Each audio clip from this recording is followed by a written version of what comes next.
right, hello everyone, and welcome to a volatile week, guys. We are in the thick of earnings. We are ready, and of course, it's going to be one of those times that everyone's wanting to be paying attention to the markets. Hello and welcome, and I hope you had a good weekend. My name's Tom. As always, we're going through everything to do with stocks, commodities, and cryptos. But it is going to be the week of volatility because really nothing should be stopping the markets at this stage. And that's because we know that there's geopolitical risks and there is so much more going on.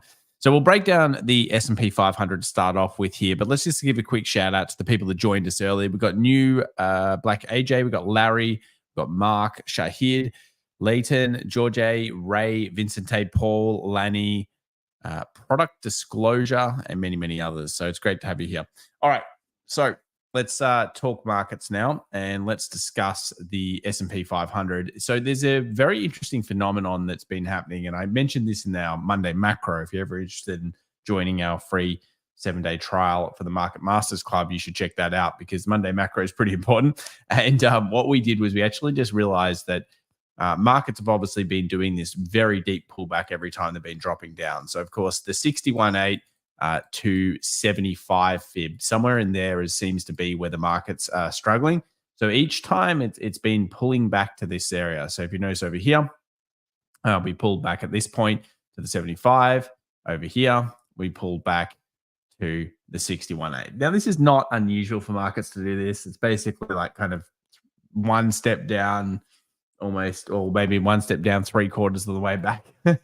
And the markets have been quite aggressive in terms of the way they've been doing this. And you'll notice that when it does get up to that level, the sells that have come off these zones have also been fairly significant and fairly quick.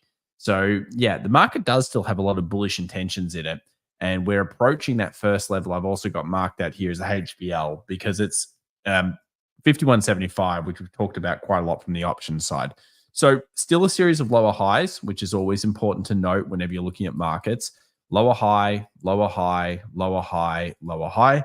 We do end up getting a higher high, I think breaking through 52.50, 52.60 this week. So mark those levels. Then you will want to be paying quite a lot of attention to squeeze. Now, you might think that's impossible, but I'm here to tell you that you have to remain open to both sides if you're a trader. And look, if you've got a time frame that's going to be 3 to 6 months, then you really should be looking at probably more the long side than the downside, because I don't think the downside is going to sustain. Now, I know a lot of people might say, well, I want it to sustain. I want it to pull back.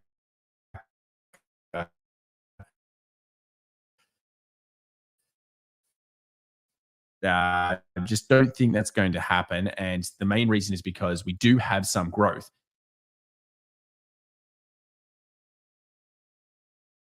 Everything. Hopefully you are. Larry says, great to be here. An important day for sure. Absolutely. And Jose says, these markets just don't want to go down. Not even the W word brings them. Yeah, I mean, it's kind of how they work.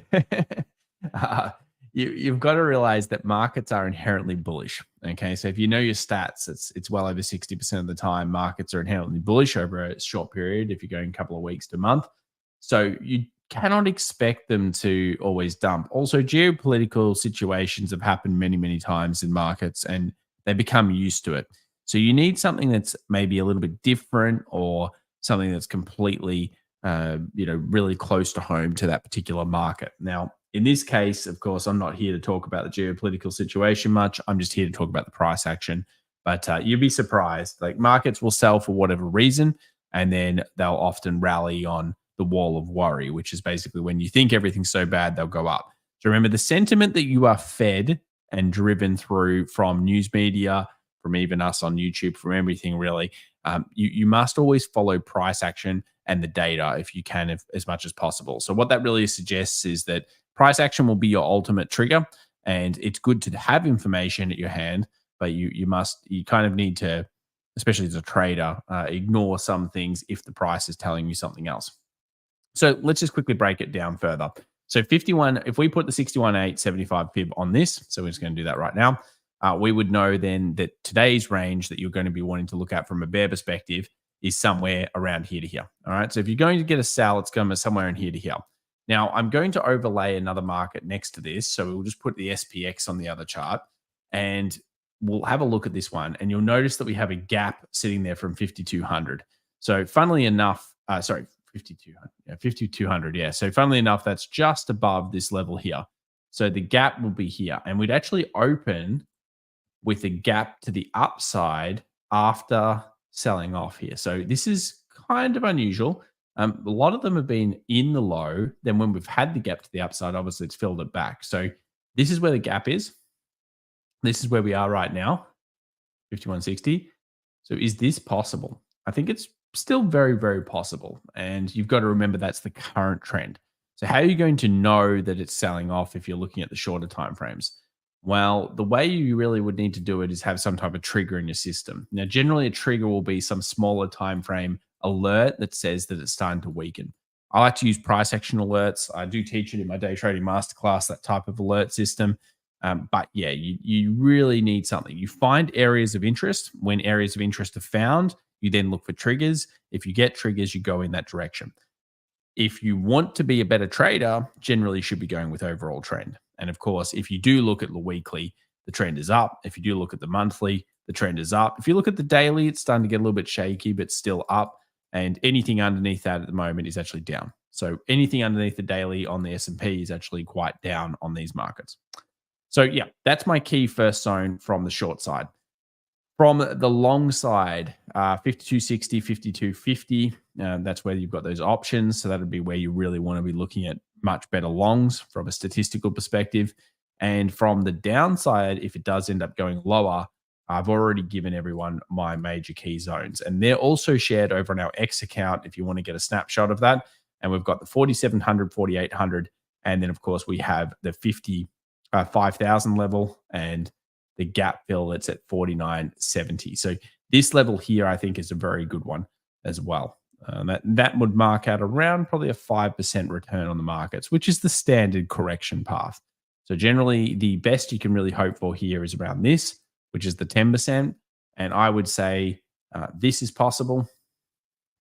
And this is also very possible. And this is the first area that people would start to look towards nibbling a little bit. Tom Lee, let's just say Tom Lee would be would be looking at that. Now, a few of you have mentioned that yields are spiking, and you'd be absolutely correct on this one. So if you go through, you would see that we just got some information. It was the retail sales. Now, I haven't got it refreshed here, but the retail sales came in pretty hot. I think it was 0.7. Someone can correct me. 0.4 or 0.3 was the forecast. So basically a pretty hot number, very robust economy in that aspect in terms of Fed's still got more work to do. And that, again, is counterintuitive because we're up near these 5% rates for now. So what we're almost about to do is potentially make new highs on rates. Now, we know that only a few seconds ago, the markets were like, oh, well, rates are too high, higher for longer, that's scary.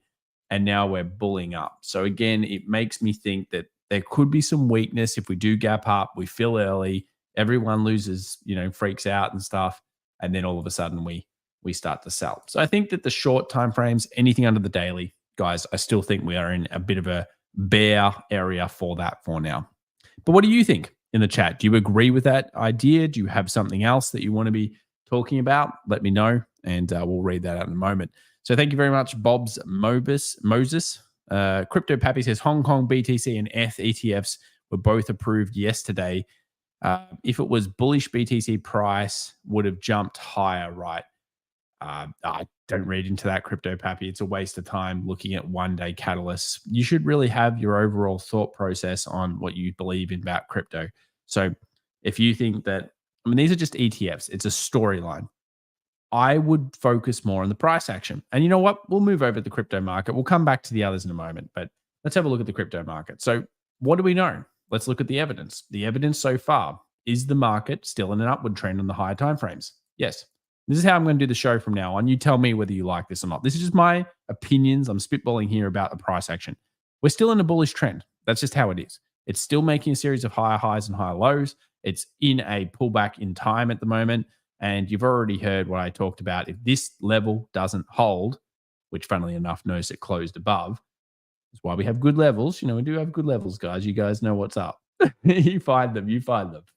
50, 51, 8 would be the next kind of area that we would think. And that's because there's nothing much here. It's whether you're a shelf-based trader, which basically means that you're looking for volume shelves, or whether you're a position-based trader, or whether you're anything else. This is there's nothing here. There's nothing here. So Bitcoin, it struggled. It was dying, and then all of a sudden, it found that buyer, and the buyer held it above 63. So the evidence at the moment is still relatively bullish. Now, if we jump into the small time frames, the evidence in the higher time frames is bullish, but let's look at smaller time frames. Again, the bearish sentiment would be people underneath here. Now, I know it says 70K zone, but that's just because I moved it down there ahead. So 68,000, we have this high over here. So we are climbing up, but have we really said, you know what, we're ready to go back along and squeeze up? Not really. We're still in the pullback in time, and the bears are still in control. The market just kind of went zoop. So it's Ving at the moment, but it hasn't V'd above any supply. It hasn't V'd above any resistance. It hasn't V'd above any pretty much technical level that you would usually use. So price action's not that strong yet. Okay. Now, if you're an Ethereum-based trader, you would notice that, again, the weekend video, I talked about this. It's hit one of your key levels, most traded zone 2. And if Bitcoin actually fails underneath, again, 60,000, where's the next stop for Ethereum? Well, I'm estimating it somewhere around 2,300, 2,200. So look, there could be an amazing opportunity. But for an Ethereum-based trader, you've already seen 30% off the top. So you've already seen the market actually come back 30%.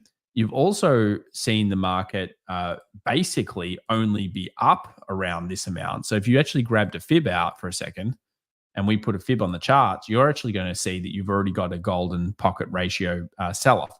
So, in general terms, for a longer term bull, that's pretty good. But to fall into the narrative of, oh, we've got an ETF in China, or we've got an ETF in America, or anything, who cares? It's just a storyline to push it through. Ultimately, you should already know what you believe the ETF. The ETF is not news because it's not new. It just came in. It's already been known around because it went through approval. So what you should be really looking for is markets will pack in a lot of that price ahead of time. They'll also look at it from the perspective of, okay, what does this ETF mean? Who cares about the 1 day of trade? I couldn't care less if I'm a hodler. What you need to be thinking about is, what does it mean? It means alternative assets that are invested by bigger funds could become Bitcoin. So maybe 1%, 1.2%, 2%, 2 or 3% could be invested from alt asset fund investments into cryptocurrencies such as Ethereum and Bitcoin. That's a big deal. It's not going to happen overnight. It's going to be a gradual process that takes years and years and years and years.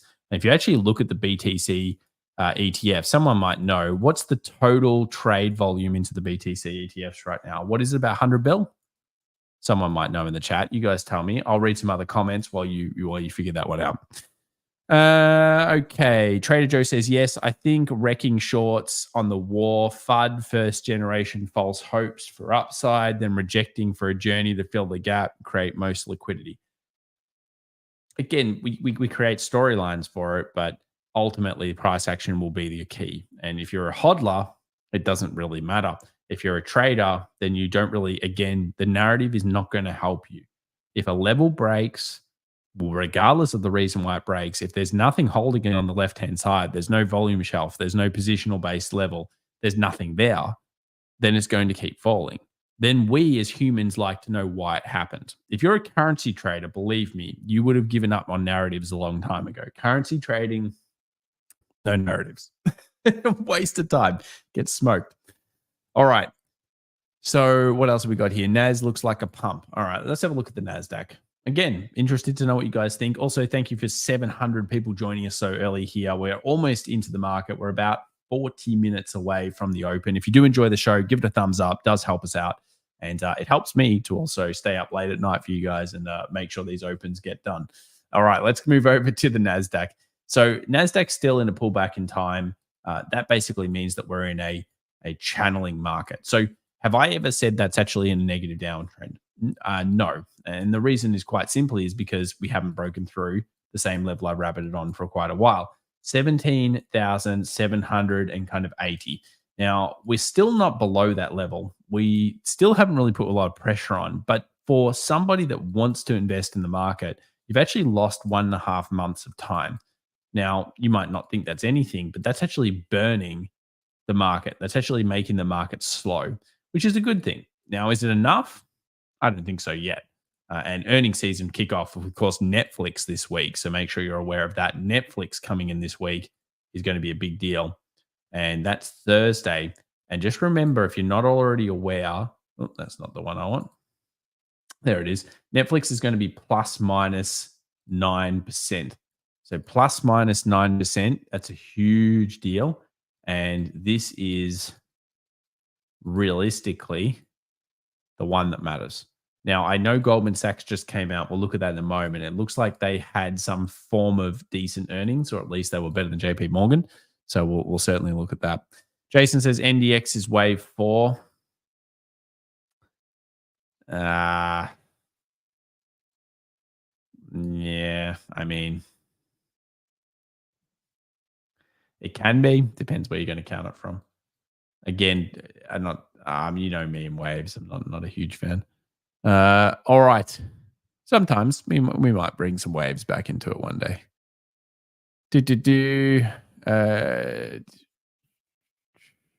If markets can't go down, the market's not even close to done making new highs.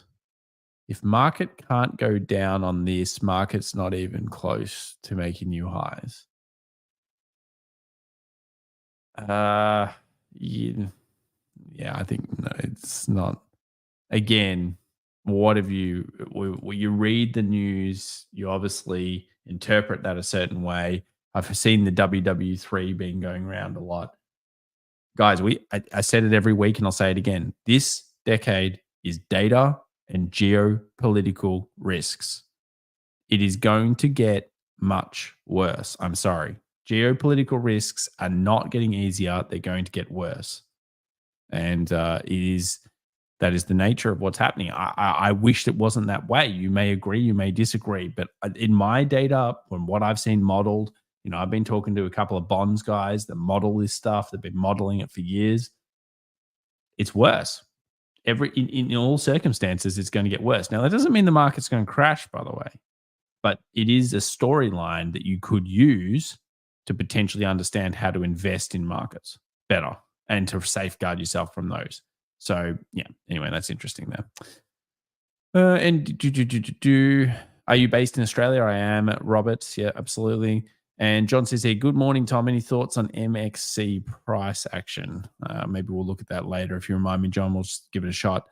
Talk about the Tesla chart, possible breakdown. Tesla also fired 14,000 employees. Oh, okay. Let's go to Goldman Sachs first. Then we might do that. And we'll go through the broad market quickly here. So Goldman Sachs is opening up 4%. Came back into its first level of major kind of sup. So it obviously sold due to JP Morgan and the other banks. We actually lost 7.5% on Goldman. Then it's jumped back up. So this was the first entry point that you would look at in this structure. So again, came down to a demand. If it did keep selling, you would be looking at somewhere around 340, which would probably be one of the most traded levels, and a very deep pullback. So banks could get kind of throttled here if again the markets do get sold off. But Goldman Sachs, just quickly read here. Let's have a look. So Goldman narrows losses in Main Street. Goldman Sachs resurgence in debt underwriting and deal activity Q1. Profit jumps 28%. And what is another story here? Wall Street powers Goldman Sachs to sharply higher first quarter earnings.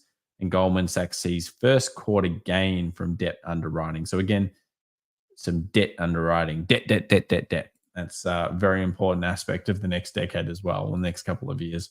Let's just jump over here to Tesla. So I heard that they fired a few people. So yeah, it says here, Hyundai blazes past Tesla Ioniq 5, whatever it's called, a robo taxi aces simulated driving test already. Oh,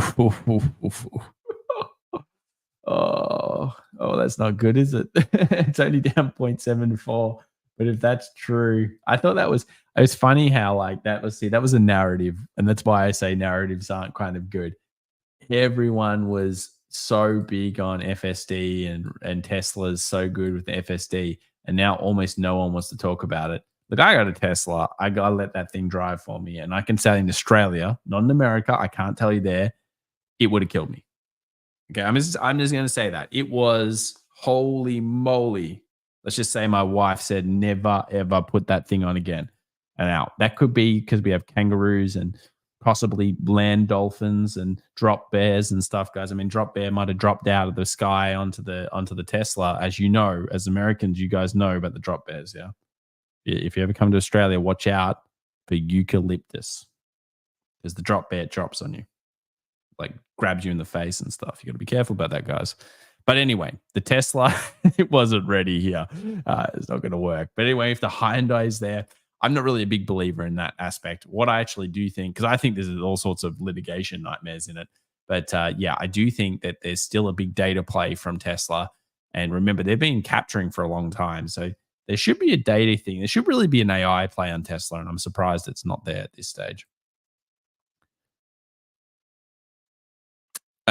Steel Seal says, "Hey Tom, are you primarily invest in markets rather than investing in individual stocks, and if so, why?" If you ask me the question of how I invest, I invest in ideas. Now you might say, "What's that mean?"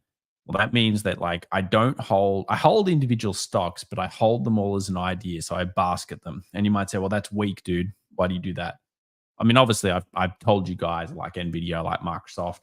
Yeah, of course, I like Google at the moment as well. So yeah, I have a couple of stocks like that. But generally speaking, if you said to me, "What's the best energy stock?" I might hold energy. I probably wouldn't hold XLE, but what I would do is I'd make my own idea of it. So that would be a blend of the stocks that I believe hold the best keys. And you'd be surprised. I probably wouldn't do too much fundamentals on them. Again, you would say, "Is that insane?" I would instead use the market as my guide to give me what is momentum, what actually has got elastic demand, what has been doing well over a period of time. And I tend to then look at the general top down approach and say, what's the economy looking like? Has anything changed? So, from a political side, like, whoever gets in, whoever, again, I don't want to get into this, but whoever gets in, generally speaking, if you're fairly hung in Parliament between what Senate and House, then you usually nothing really happens. So Wall Street can kind of project its future a bit better. So what that means is the same that was working before generally is again going to work again. So that's a good like synopsis. But yeah, I love ideas. So if you said to me, "What's the best idea of the next decade?" Well, I like data as an idea. So that would mean that ultimately it starts with, of course, semiconductors, and then it will move through whoever has the most amount of data. So that's why I like Google. I also I think Apple is, I don't know what the hell they're doing. They should have a lot of data, but who knows what they're doing. And then I like Microsoft, of course, and a few others. So yeah, generally trading ideas or investing in ideas is the best way to do it. Do I like Google enough to buy it at all time high? It depends on your time horizon. See, another thing that I think a lot of people, if you really talk to some of the best traders out there, they won't just say, "Yeah, oh yeah, man, yeah, dude, you just buy it now. Oh yeah, it's going up." That's stupid. Like, you have to understand that person's situation. Now, obviously, I'm not doing that for you because I don't know what the hell your situation is. But ultimately, what's your horizon? What are you looking for? Now, I always like to buy a little bit of a dip, of course. You do, but sometimes you've got to get on time the train if you believe there is enough reward for the risk.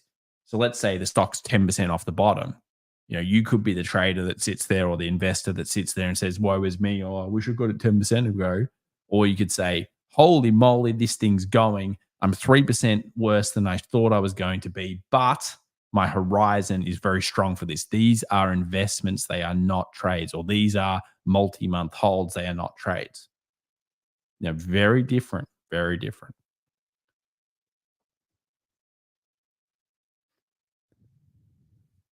Matthew says, "I never heard of a koala called drop bear before." Don't worry, Matthew. Somebody else here from Australia, they'll set you straight. Anyone here from Australia? You tell Matthew about the koala drop bears. Crypto Pappy says, think about it. Whoever covers the insurance cost of the FSD, who is held liable if a robot taxi crashes and that taxi was your car? I don't want to think about that. I don't know. All I know is that my wife said, no, no, no, no, no. No more of that one. What are you talking about, drop bears? uh,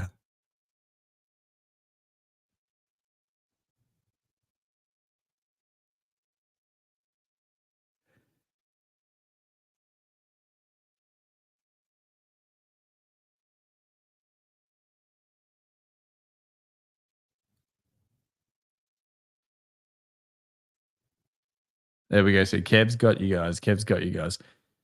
All right, let's continue. So Tesla, we didn't really break it down. Weekly, not great. The reason why you don't love the weeklies is because if you notice here, you've got the long leg doji, which is again indecision, equilibrium, whatever you want to call it. You've got a rejection week coming off this high here, which obviously is why we have the alert for swing traders at this point. And then we have another rejection. So effectively telling us that the bulls, although they've held this zone at the moment, we're stuck. So we don't know whether it's going down or it's going up when you're in stuck road. You're not in a momentum style market. So instead, if you're going to trade it, you have to think about certain time frames. So last week, if I was going to buy it, buy there. I had watch reaction here. I had it there the whole time. And if I was going to buy and place a day trade, that's where I would have purchased. Now, if I was coming into this week, I would be question mark on this stock. I don't know. It's in the middle of the range. So to me, that's more of an options play if I was going to play it. And yeah, you'd have to figure out the best option strategy for it. But yeah, it's probably not one that I think there's much edge on. I mean, it could move 6%, but it wouldn't be, at least in my opinion, that predictable. Key levels 185 and, of course, a 160 break below. They both should bring fairly large moves, upwards of at least $10 moves fairly quickly, I would think. US oil, let's move over to that one. Now, everyone would think, wow, oil's got to go up huge. But of course, it's down here a little bit on the session. And on Friday, you'll notice it actually sold really heavily. So I was actually quite bullish off it off this level. And I liked it as the day trade. And if you did scalp a little bit off here, you'd be pretty smiley face. It is still barely holding this zone. You'll notice before it took a low here, and it's actually rallying off that low. Now, the way that this daily closes will therefore be important because it's actually still in the supply overall. Sorry, the demand. And the demand level is still quite strong. I think it's all about how does this react. So, of course, I always often say patience, react, don't predict. If I had to predict, I'd say it's still bullish. If I was reactionary, I'd wait a little bit here. Maybe go for an 86 plus closure to really signify that it's still bullish. Because you've got to remember, the trend is up. So really, if you were to flip a coin, it would be theoretically better to be bullish than bearish. Theoretically. Tesla to 152 bottom. I don't know whether that's the bottom for it. Could we have a look at gold? Sure can.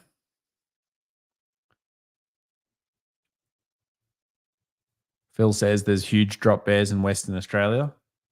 I think they're at particularly in Margaret River and also Broome. So if you go to Broome, yep, they're there. Dollar index, let's have a look. 105.80, still very strong on the dollar. High yield, very strong for dollar, of course, makes the USD more enticing for overseas investors. Oh, I can get more money in US currencies than I can in other currencies.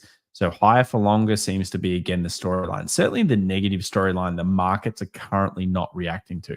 But we already suspected. I actually thought we'd open around 50, 60 in the futures and markets would bull hard off that level. That's what I thought would happen. I said it on the weekend video. I mean, that's what the weekend futures were telling us. Instead, it opened at about 5,100 and bulled hard off that level. The bull is not surprising. The level that we're at is pretty much not surprising. What the key is how it reacts here. If it ends up through 5,200 and closes by the end of the day, that's probably surprising. That's not what I would expect. I would expect around the next 40 points to come into some drop bears.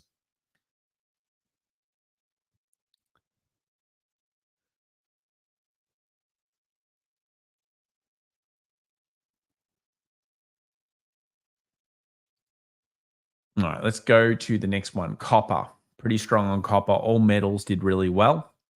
We'll go to gold in a moment. All metals did really well. Copper in particular did very, very nicely here with a new high today. Look, I'm not going to go against copper. I'm actually very bullish on it. This is a particular metal that I'm quite bullish on for the next multiple months. So, yeah, copper does pretty well if the yields are increasing or staying stagnant on the highs. Gold's another one that's interesting here. Now, gold is still bullish on time frames. I've done a little bit of analysis on this one today. So you'll notice here we have these lows sitting around 23.20. So to me, what's happening is we're still in a bull trend. I am very, very cautious of this. So it depends on your horizon. If your horizon is 6 months, 12 months, 18 months, it's possible that gold has very good stats with it. We shared those the other day. And it does look like gold's going to continue to be one of the premier metals. The other thing, though, is that if because of this sell, it's reminiscent of what happened to a lesser degree over here. Where are we? Over here. And that created that pullback in kind of time and pullback in general that sat for a while. So I feel like gold's at a bit of a crossroads. I did do a quick trend line behind the back here, and you'll notice that it's sitting on that trend line. So yeah, probably for me, a bear would be winning if they posted below this, and then 22.75, and then maybe even possibly even like a 50 or a 61.8 fib retracement of the entire move. So bull's still in control, but not a day trade in here for me for gold at these prices.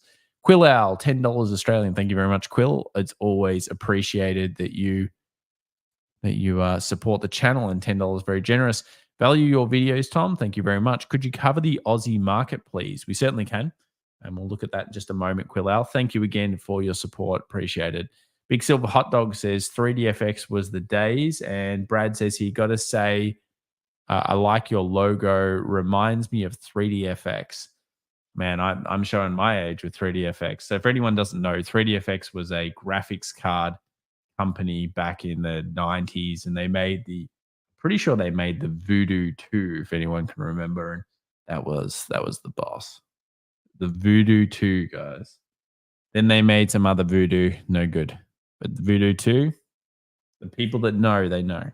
That was AI before AI existed.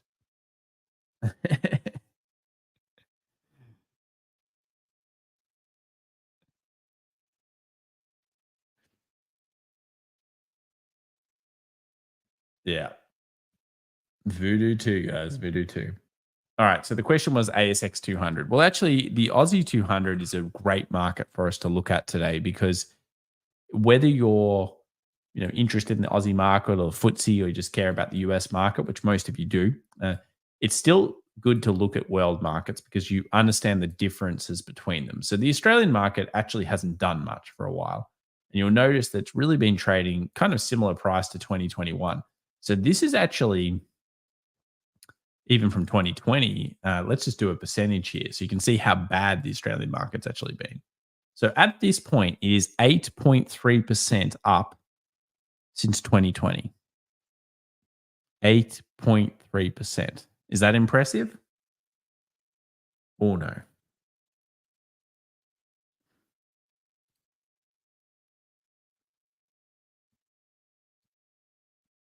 That is not impressive. And the reason is because this market is made up of a couple of things. Now, they could be coming into their own. I think it's an exciting time for the Australian market. It's made up of financials, it's made up of energy, and it's made up of materials and metals. Okay. Now, there are some other things. There's healthcare, there's a little bit of info, there's a bit of tech, not too much. But that's what predominantly it is. So if you think about it, geopolitical landscape, the Aussie market's actually quite interesting. Anyway, price action wise, let's have a look. So on the weekly, you've got here a series of higher highs and higher lows. Again, from a technical base, that's bullish and it's in a nice trend. You go down to the daily and you have a look at it, and you can see there's a bit of a trend line coming up as well. So you've got different trend lines that you can draw between bodies or wicks. And I don't use too much trend lines, but I think this one warrants at least some discussion points of being able to do this. So you kind of got the 2 steps forward, 1 step back concept. You'll also notice on a lot of the time frames we've been kind of popping back down to this level and finding buyers here. Now, ultimately, it will be a little bit in terms of the US. If the US breaks below 5100, this market will suffer. But I think it would find quite a lot of buying pressure around 75, 76. So I'm pretty bullish on the Aussie market. I think that it's decent. If you were to go and look for a day trade on it, I'm not sure I like it for that at this stage. But if you were, you'd be looking at something like a 78 kind of 50 break or 78.30 breakout above, and then maybe some bulls will come in. But from the weekly perspective, I'm looking at 76.50, 7600 as being the next major zone, and we've kind of hit one of the major supports. Thank you very much, Quillow, as an also always supported. None of the USD printing has made it to your island. Too far for a boat ride. Yeah, that's right. Why not read the market previews? Yeah, we could do that.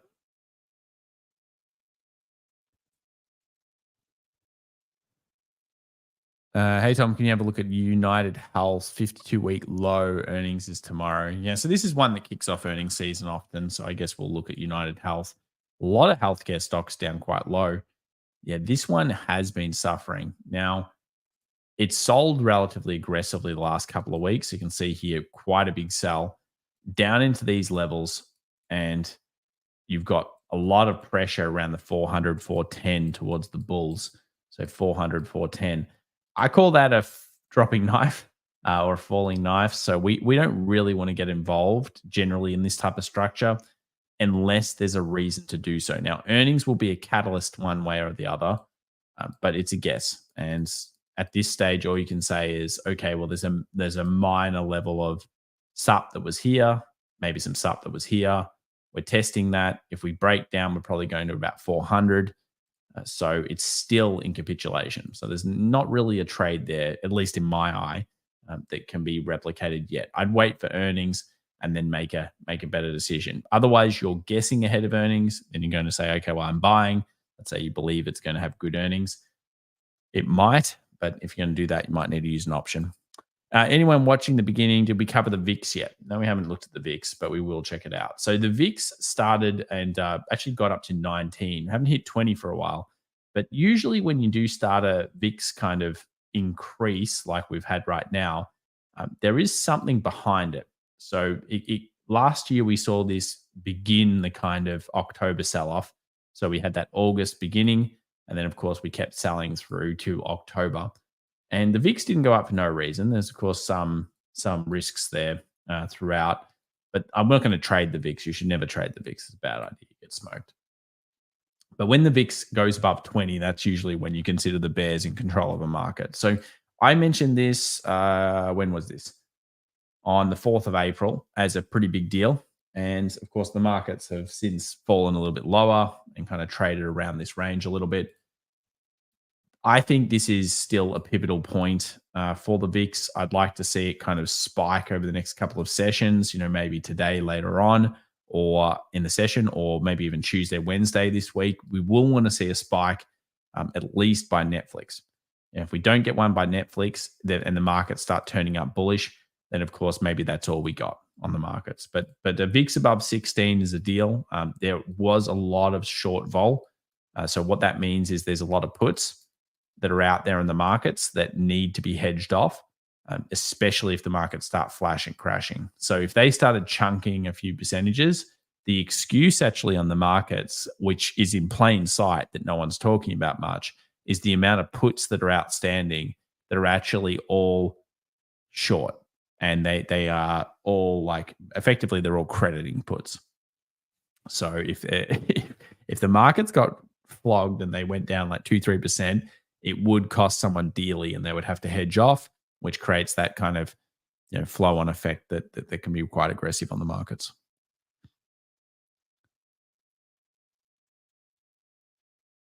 VIX to the moon? Yeah, I don't know about the moon. You won't be seeing, very unlikely you'll be seeing a 2020 VIX here. That's unlikely, yeah. All right, let's keep going through a few more markets. So I'd like to cover a couple of stocks here. So of course, Google doing very, very nicely at the moment, 1.17. About 2 or 3 weeks ago, I put out a really nice video. I thought it was a nice video anyway, talking about some of the strengths for Google, in particular, the price that it was trading at in comparison to other Mag 5 stocks. And yeah, I call them Mag 5 because of the way it is. So we are in a data orientated decade. So, look, is this the greatest price for Google? Absolutely not. But it is still very strong on the weeklies. You can see, even with all of those problems, Google's still finding those bulls. Microsoft, I think, is certainly starting to show signs of slowing. So, Microsoft obviously weakening here. Apple getting the reverse trade on it last week just because it's one of the only ones that's down. So, it got that kind of relief rally. I wouldn't get super excited about Apple until it's through 180. So, yeah, until it's above 180, I wouldn't get super excited about Apple on the upside. Hey, Tom, what markets do you day trade in your time zone? You can day trade any of the markets. Generally, day trading markets, you'll want to use, I like day trading single stocks, but I don't have to be there during the session. So, a lot of mine are based on close prices. It depends. Like, I guess you would say day trade is only during the day. So if you're going to say that, I'd use index and commodities mostly, because commodities, currencies, and index work better in London into the New York cross. If you're going to say, where do I look for potential 1 to 2 to 3 day trades, it'd be the close. Generally the close, not the open. The open's interesting and fun. It's not the best trade.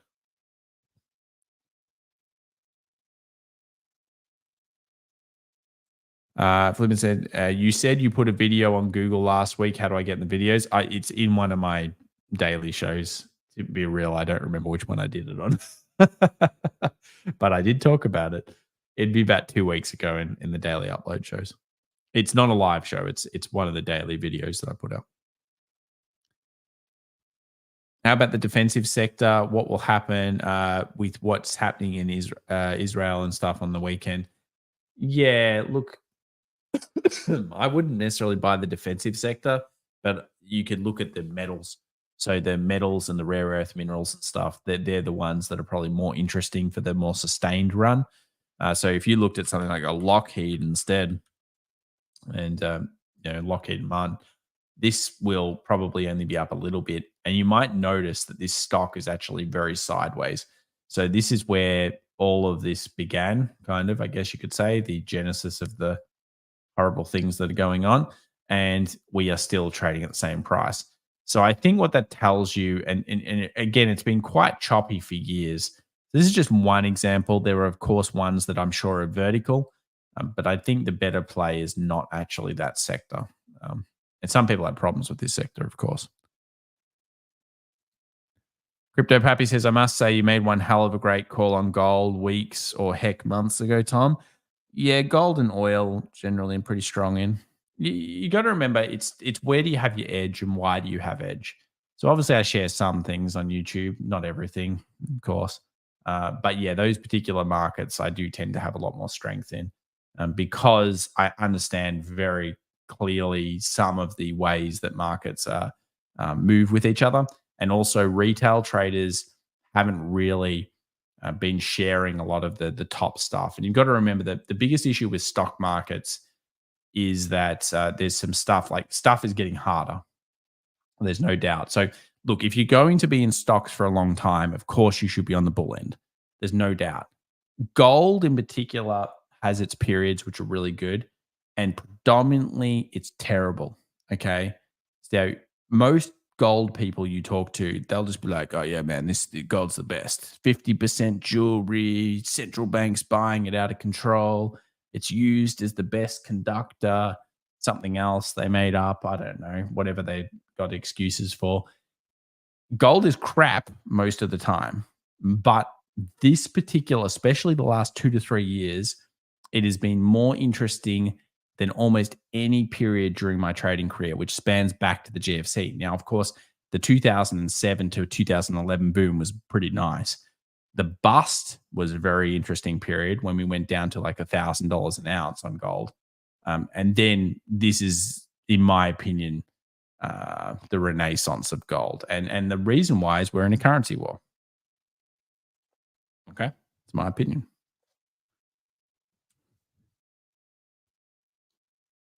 Matt says, I hope Meet Kevin doesn't find out I'm cheating on him with you. Would you like me to message him, Matt? I'll tell him. I'll say, hey, mate, hey, Kevin. Some of you guys, they're cheating on me, bro. They're cheating on you. They're cheating on me. They're cheating on everyone. Gold insulates against radiation. Nuke proof. Going to Jason. Your house built it out of gold bricks. There you go. Tom, can you check out the DAX real quick? Yeah, let's have a look at the DAX. So we'll go to the German 30. German 40, I mean, what am I talking about? Just shortchanging at 10 stocks. Oh, quite aggressive here this morning. Look at this. Look at this big rebound. The wall of worry. Everyone thinks it should go down, so it goes up. Yeah. That's part of the story. But remember, it's sold off the concerns. The concerns, what markets trade off is the fear of the unknown. So if they know something, it's okay. If they don't know something, oh, that's bad. So going into the weekend, there were plenty of risks, and the risks for now I don't actually know. I assume they've simmered a little bit. They're probably on the tenterhooks of getting worse. So yeah, we're climbing that wall of worry. And if you've ever looked at the stats around these kind of conflicts, the markets are inherently bullish the next session. Same thing happened in 2022. DAX is a bonkers rally today. Very strong rally for sure. Interesting too, because the market is not like I don't think it's a huge metals market. I think it's like a finance market and stuff.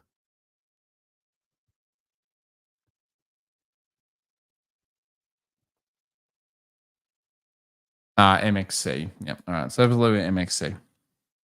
So this is Energy Corporation. So this is an energy stock. I'll have a look, but oh, you've made me sad. You've made me so sad. Please. Why? Why did I look at this? It's worth $29 million. It's so small. Yeah, we you don't want to do these ones. They're the old penny stock. Look at that. I wouldn't chart this type of stock, frankly. Now you are looking at it purely. I just tell you how I look at these fundamentals, round numbers, speculation. And you really should be investing in them generally if you are investing in them as a speculation / fundamentals play. Price action just helps you really see whether it's in a base, kind of visualize how it's been trading, and then go from there. But 29.5 million, I don't usually deal with that size. It's just too small, dude. I learned a long time ago, if I put these ones in, they're buy, don't look at them, set some alerts, consider it lost, and then sometimes you triple, maybe even 10x. Johnny Algo says, this guy sucks. His takes on Bitcoin is horrible. What is my take on Bitcoin that's so bad, Johnny? You tell me your take, and then we'll chat to you.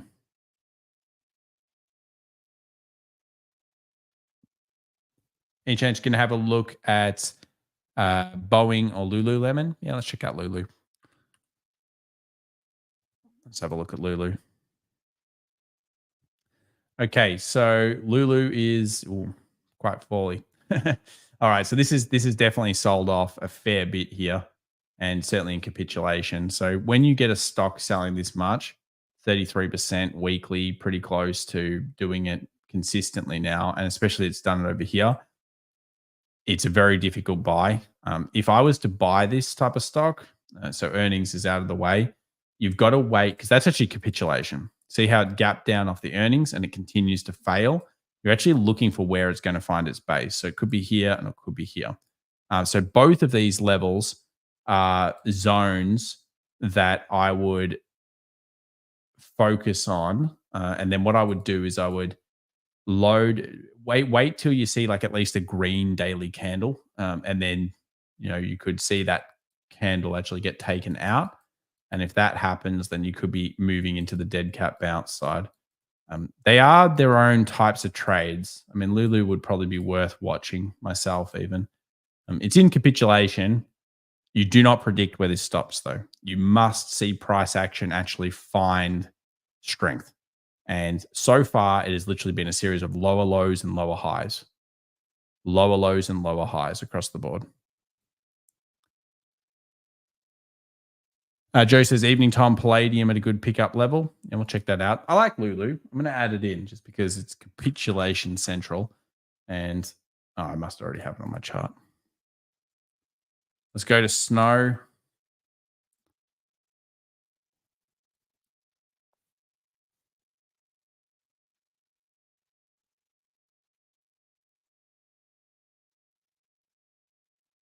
Okay, so snow here, pretty tight in the range at the most traded zone. I can't hate it at this point. This is exactly where an investor is going to like snow. Now, I would also look at the book, though. I think you should be looking at the fundamentals on this. I'm not here to tell you the fundamentals. I'm not sure on this one. But this is the most traded zone. You can see here I've put a yellow box. So it's trading around there. And we've got a high here at 168 for a breakup. I feel like AMD could have a run up today if it breaks through 165 or 164.50. We can definitely check out AMD. You really like Boeing at this level?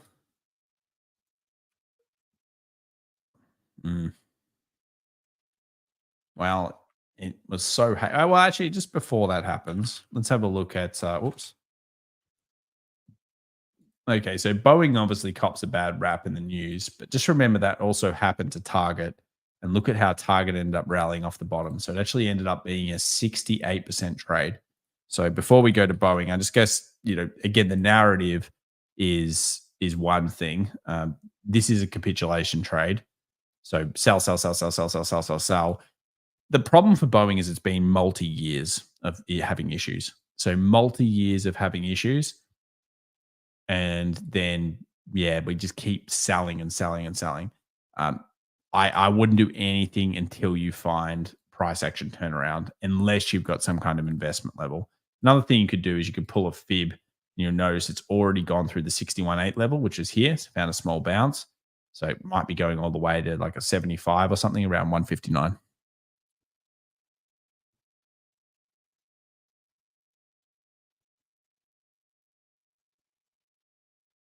Thomas says here, by the way, I enjoy Gareth Soloway. Don't know who that is, but okay. Yep, cool. And verified investing too. Cool, man.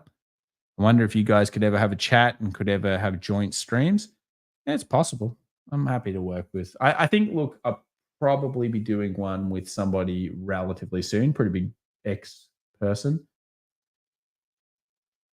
They've got about the same level of followers.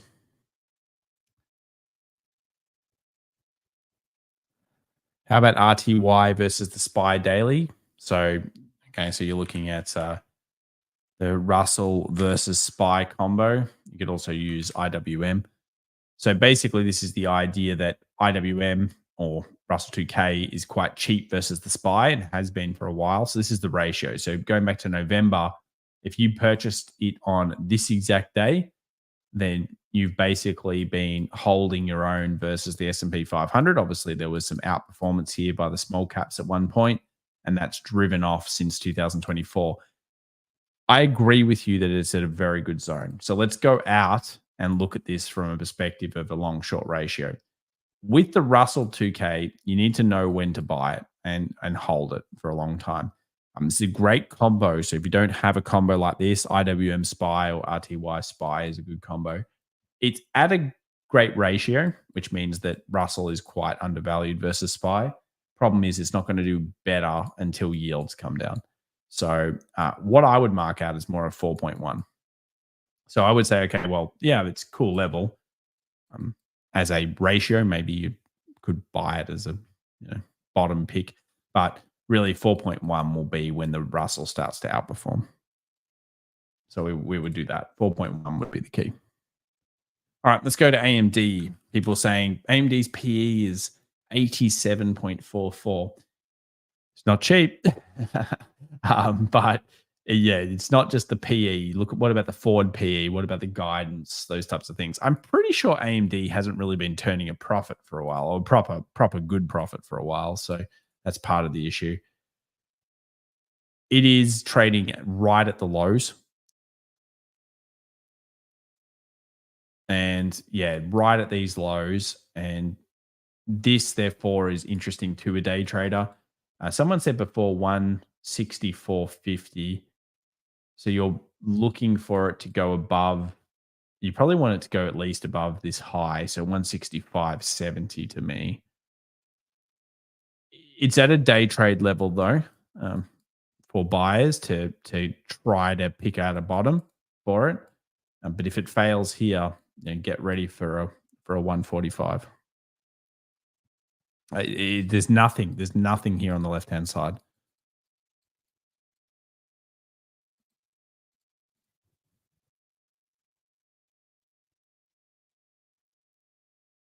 Brian says, I see posts and videos from you day and night. When do you sleep? Yeah, we sleep. Been doing it for a while, Brian. Look, there's a reality, you're going to do it for a while, but you would never do it forever. Always will be involved in markets, though. I love markets.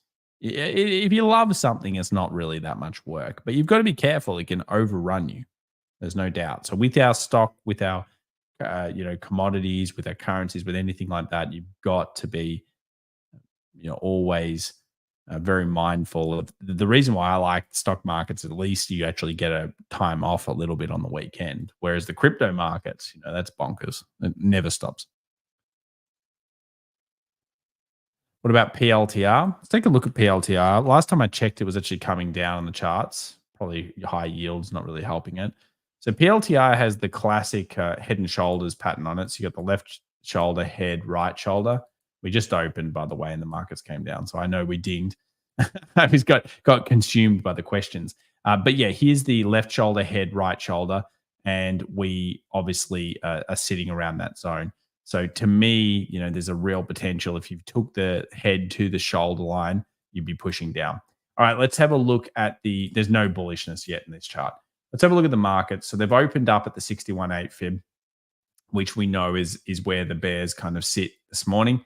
So as we mentioned, every single one of the down takes has been, so basically every single one of these pullbacks has been between the 61.8 and the 75 style fibs. So really in here's where the bears sit. We've got a almost gap fill, but that's at 51.99. So the gap fill is 51.99. And we've now opened with a gap up here to where we closed on the Friday, which is through this area. From the option side, let's take a look at the options legs, just so we can be aware. And I'll just quickly do CTAs here. So just remember, CTAs in general have been dumping. So these are systematic funds, and CTAs have been dumping while an oil have been quite strong.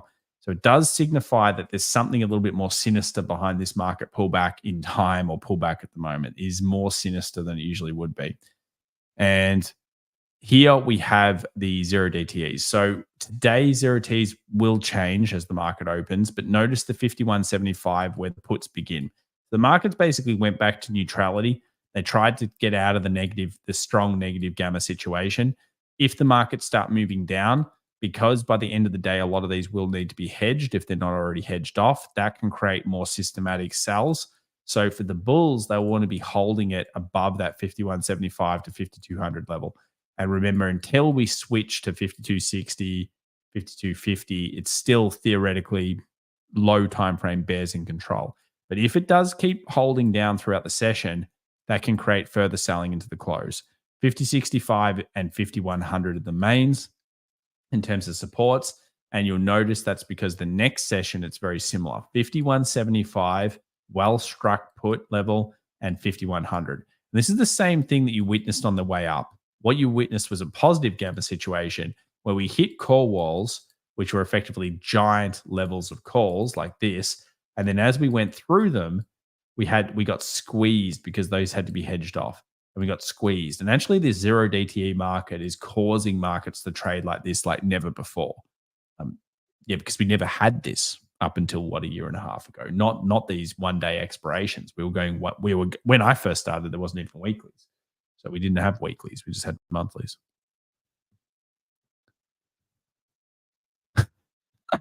Johnny, you didn't answer me, bro. Come on, man. You should have answered me. I was listening to your opinion, not what you have to say about me. Biggie's looking to manipulate and unload. Yep. Do you think the zero DTEs can crash the market? Yeah, of course they could. But the negative gamma over, like, basically the short vol is the crash of the market if that happened. It would be like some kind of flash sell. People liken it that I've talked to, like, to the 80s and stuff.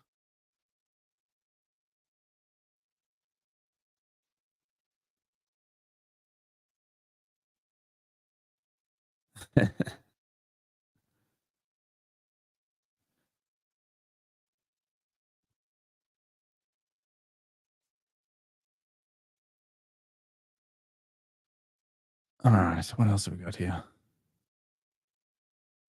One more question. What would be take on a company and additionally on iron and steel in terms of possibly on the W word or inflation?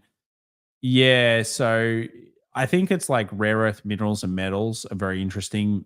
Metals in general, the next couple of years. Now, if you haven't already done some analysis, and I do this quite a lot, like I go through some like DBC and a few others. One of the reasons we've been so long recently on energies and metals in general has been because we've seen a change in the commodities landscape. So you can see here DBC actually bottomed off, and what the combo I've been using, well, a few combos I'm going to be using is DBC versus SPY, let's say.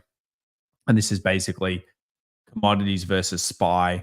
And you'll notice that commodities have been a horrible underperformance, but they've kind of capitulated off and they've bottomed. And there's a lot of things, as if we believe geopolitical tensions are going to continue to get bigger, then these actually could run up. And to put perspective on everything, guys, commodities are so cheap in comparison to the market. That's actually where they're at ratio wise over the last decade. So everyone complains about inflation. I understand, but if you could actually take a time back machine, everything was more expensive per your wage over here than it is now, and per assets at least, and that's really what's the relevance is there. So yeah, I'm a bit of a fan. I did read the other day, if you're in what we're in possibly now, actually iron ore is not the best metal. I don't know how true that is, but I think it's more the rare earth minerals and metals that I like the most.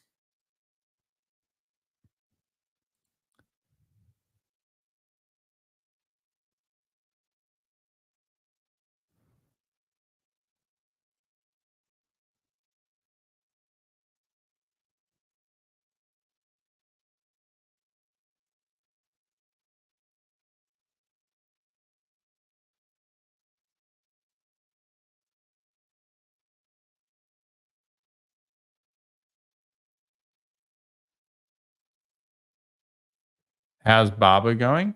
We'll have a look at Barber.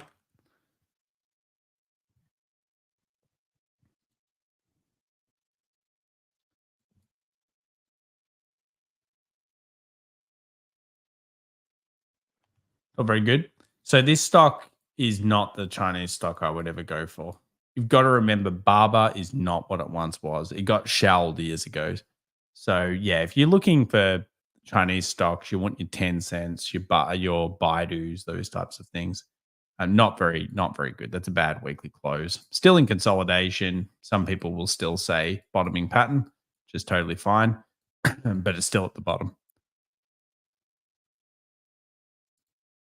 Yeah, guys, don't worry about it. It's fine. If you want long-term opinions on Bitcoin, it is really quite simple. You'd be going for the same cycle that firstly we've talked about for many, many years, and it's always been the same.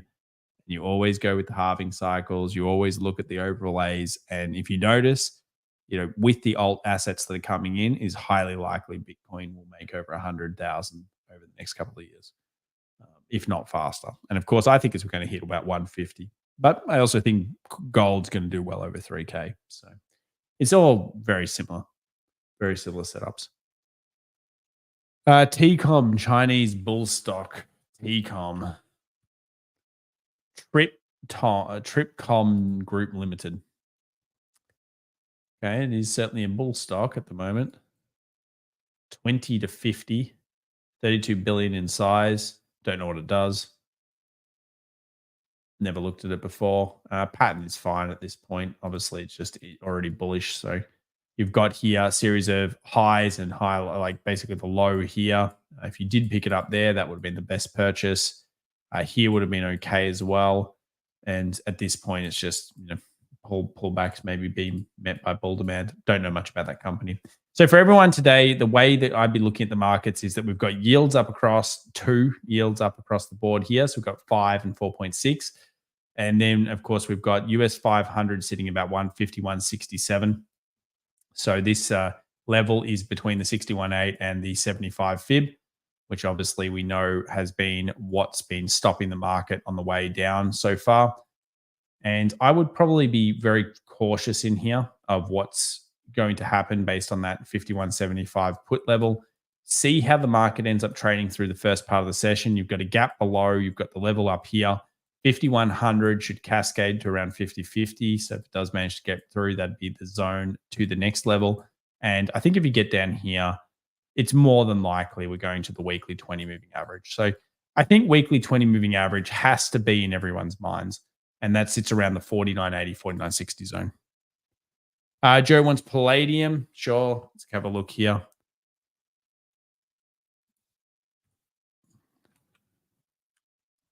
Palladium. Do you want palladium, the actual TVC, or do you want palladium on this metal? So we have a look at palladium. Nothing really changes from my opinion. I think palladium could be have bottomed. So notice here we've got this downward trend. We've pushed recently a little bit above that. And if you go down, you've got that inverse head and shoulders here, and you've got a nice base that's been formed off that. So you've got left shoulder, head, right shoulder, base, fib pullback, 61.8. No new high yet, so no new high. But yeah, I do like the move here.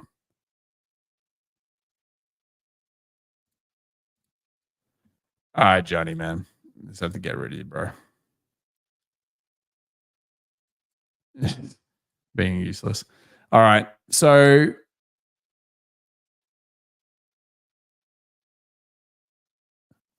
yeah, that's where we'll be at. I'm playing the silver. Fair enough.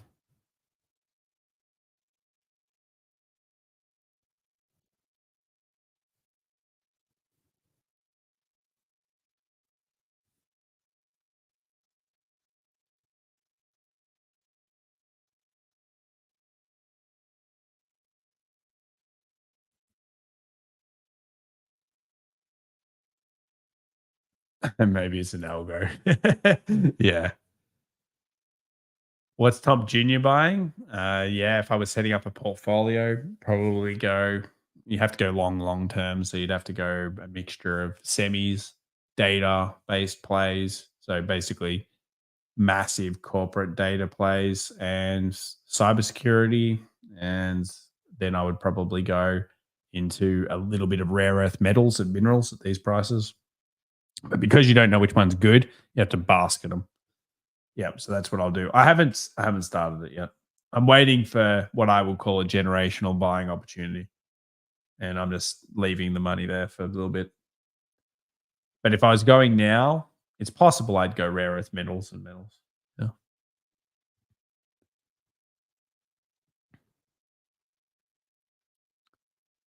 Yeah. What are your talks on Soxel? Well, because the market's open, you can see NVIDIA is up 1.72%.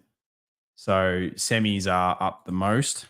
Notice that Apple is giving up some of its gains on this level, but really semiconductors, Soxel, all of these types of funds. By the way, never, ever chart Soxel. Chart a non 3x fund. It will give you a lot of false record alerts. So you can trade it, just don't chart it.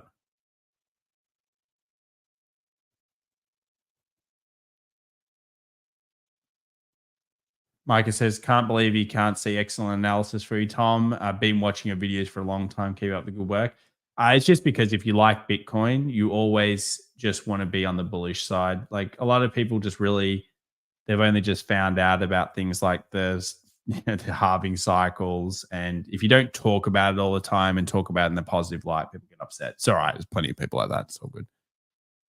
So you need to always put it in perspective. There is trading, there is investing, there is delusion, and then there's long term. And if you have great long term visions, then you'll generally do very, very well. Bitcoin is not going anywhere, guys. It is here to stay. But again, uh, watch your horizon.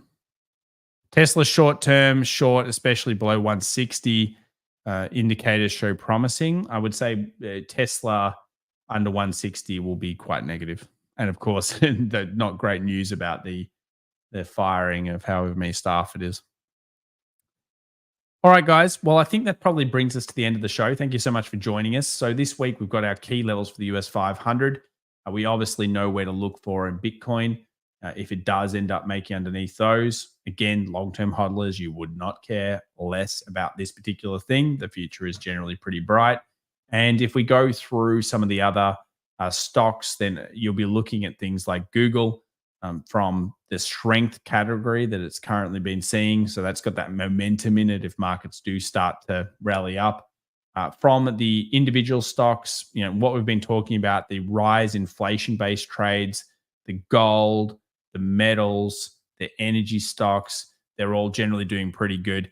We'll just quickly bring this one up just so we can see it. And I'm going to bring it up right now on another screen. 1 second, guys. I'll bring it on. We do want to see what is performing well here today. So let's jump that in. And Goldman Sachs obviously came out with its pretty decent report.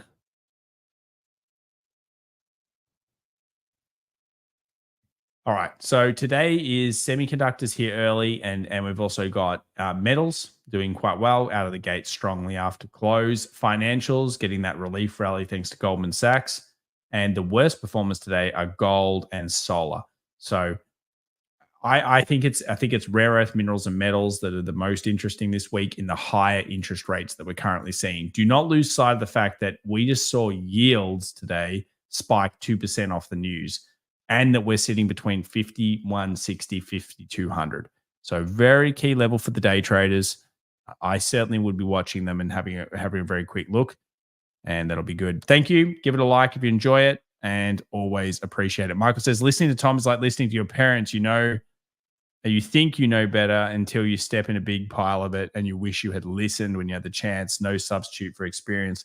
Experience does come through. Look, I was the same as most people. I understand it. When I came in 2007, oh, dude, I was watching Bloomberg and I thought, who is this guy? There was some dude on TV and he was like, meh, meh, meh, meh, meh. And then the next day, the market went the opposite way. And I said, see, he's useless. He's useless. But you just don't know. It's pretty mean, because really, when you think about it, he wasn't talking the same time horizon as me, and they weren't talking about what you were interested in. So really, you always know, like you can kind of tell who. There's a lot of people on X. There's a lot of people, there's quite a few people on YouTube as well. They've got their specialities in certain zones, and you'll know that they've got experience with managing it, generally because their temperament will be pretty good. Remember, in trading and investing, the strong ones, the best ones, generally have the best temperaments. If they're kind of volatile and they're skitzing and going wild, that's usually not very good. So if you've got good temperament, that's generally where it's at. True passion usually weighs out as well. And risk management is also something. And again, risk management, it's toxic. You say risk management, we'll probably lose 10 people in the chat. So yeah, unfortunately, the best things in life, they generally don't sell. As in, like, you don't do well talking about those things because it's a bit boring.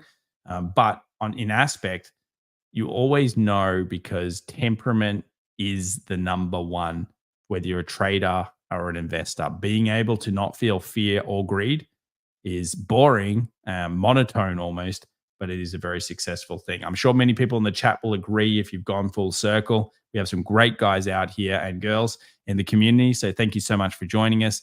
And it's awesome to have been here on YouTube for pretty much 4 years now. Yeah, it's been 4 years. So thank you so much for watching, giving it a thumbs up and everything else. It's been a long time. We've been doing a really good thing. Yeah, if you've got an emotion attitude, it will not serve him. No, you'll end up making a huge mistake. And you'll get angry, because what will happen is, if you have an emotional attitude, the market will drop a little bit, go down 3-4 grand. People will say, look, that's a warning for sure. It'll go up $4,000. You might then not buy the dip because maybe there actually wasn't a trade there. Maybe there was just an investment there. and then you miss that boat and then you go crazy. So yeah, that's a big one. Brad says, I'm watching my protective put suck right now. Remember, Brad, we've put it on many, many times. You know, you're buying a put for what type of protection? I mean, in general, what do you actually think the market's going to sell off? 5, 10%? Maybe it's more. Statistically, it's probably unlikely. You can see the overlays. That's also unlikely. So, no, it's not. No, puts are cheap. Well, they were cheap. But yeah, they get sucked pretty quickly. So just with the options, again, puts where I started in options. And yeah, it was expensive having puts. You had to be pretty right. Thank you so much. You have a great day and good luck out there right now. We'll see you in the close show that will be popping out at the end of Monday. And of course, this week does have a bunch of news in front of it as well, guys. So just make sure you're aware of all the news. We've just seen retail sales that came in hot. So it was a 0.7 versus the 0.4. And we also have all of these people, including the Fed Chair Powell, coming out at 1:15 p.m. Thank you so much, guys. We'll catch you for now. Bye-bye.